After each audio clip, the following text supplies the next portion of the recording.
کیسے ہیں آپ لوگ؟ گائز، اچھرے میں ایک عورت نے اپنے 3 معصوم بچوں کا قتل کیا۔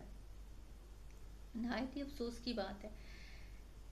اس کے حالات کیسے بھی تھے، اس کے گھر میں غربت تھی، اس کے جو بھی تھا، مطلب اس کا شوہر اس پہ الزام لگاتا تھا، اس کا کوئی چکر تھا یا کوئی بھی وجہ تھی، کسی وجہ کی بنا پہ بھی وہ بچوں کا قتل نہیں کر سکتی تھی۔ اس کو یہ نہیں کرنا چاہیے تھا، گھر سے بھاگ جاتی۔ اتنی عورتیں چلی جاتی ہیں، بھاگ جاتی ہیں، ان کا کوئی کیا کر لیتا، اس کا کسی نے کیا کر لینا تھا۔ اس کو یہ والی صورتحال کبھی بھی پیدا نہیں کرنی چاہیے تھی جو اس نے کی ہے۔ معصوم بچے، ان کا کیا قصور تھا؟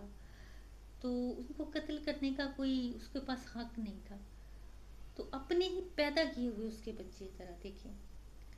تو ہم کسی صورت میں بھی اس عورت کا دفاع نہیں کرتے، اور کوئی کرنا بھی نہیں چاہیے، اور کوئی دل رکھنے والا انسان، جگر رکھنے والا انسان کر ہی نہیں سکتا اس کا دفاع۔ پر مسئلہ یہ ہے کہ جب کوئی انسان بڑے لیول پہ جب کچھ پہنچ جاتا ہے، کچھ بن جاتا ہے، تو اس کے پیچھے ہزاروں لوگوں کی محنت ہوتی ہے۔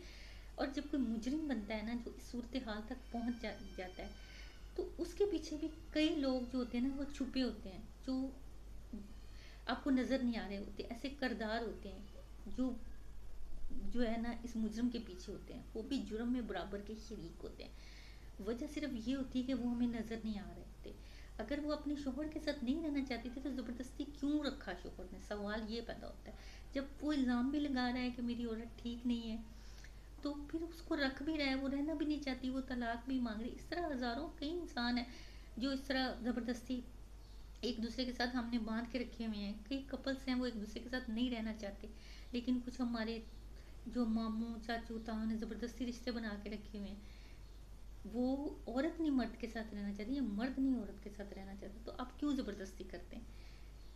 وہ ایک دوسرے کے لیے جو ہے نا فائدہ مند ہو ہی نہیں سکتے، وہ ایک دوسرے کو نقصان دے دیں گے، وہ ایسے حالات پیدا ہوں گے۔ اب بچوں کا سوچتے ہو، بچے اللہ نے دیے ہیں، بچے تو پال ہی جانے ہوتے ہیں، بچوں کو مائیں نہیں پالتی، باپ نہیں پالتے، اللہ کی ذات پالتی ہے۔ اور آپ اس طرح کی صورتحال تب پیدا ہوتی ہے جب آپ انسانوں پہ زبردستی کر کے انہیں زبردستی ساتھ رکھنے کی کوشش کرتے ہیں۔ جب وہ نہیں رہ رہے، آپ کیوں زبردستی کر رہے ہیں؟ آپ کون ہوتے ہیں زبردستی کرنے والے؟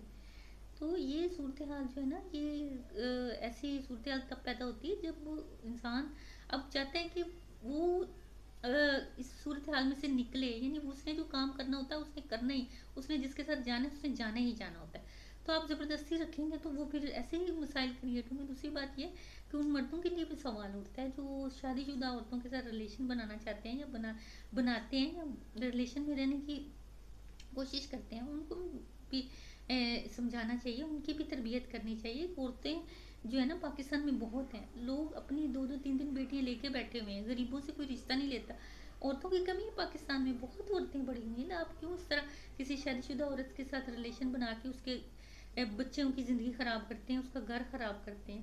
اس طرح کے حالات پیدا ہو گئے تو کل کو کوئی اور عورت اٹھ کے اپنے بچے مار دے گی، اور اس طرح کے جو ہے حالات کو قابو پانا چاہیے، اور ہر بندے کو اپنے جگہ اپنے آپ کو ٹھیک کرنا چاہیے، تاکہ کل کو کوئی اور جو ہے نا بچہ اس طرح قتل نہ ہو۔